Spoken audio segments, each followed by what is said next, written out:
ప్రభుత్వానికి సంబంధించినటువంటి దాని మీదన ధైర్యం చేయలేక వైసీపీ కార్యకర్తల నాయకులు పారిపోతున్న టైంలో కాస్త మొండిగా నిలబడి యుద్ధం చేస్తున్నది బోమన కరుణాకర్ రెడ్డి వాళ్ళ అబ్బాయి. ఇప్పుడు వాళ్ళకి సంబంధించినటువంటి దాంట్లో కుంభకోణం జరిగింది అన్నటువంటిది విజిలెన్స్ నివేదిక తేల్చిందట.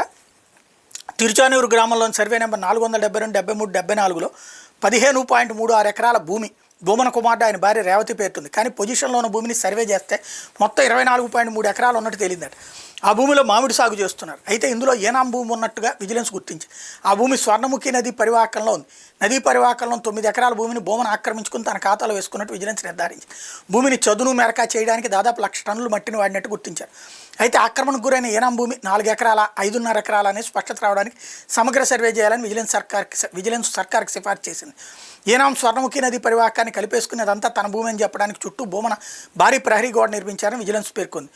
అయితే మంగళం గ్రామం తిమ్మినాయనిపాలెంలో సర్వే నెంబర్ 47లో 12.91 ఎకరాల పశువుల గ్రాసం కోసం ప్రభుత్వం రిజర్వ్ చేసి సర్వే నెంబర్ 47ని 5 సబ్ డివిజన్లు చేశారు.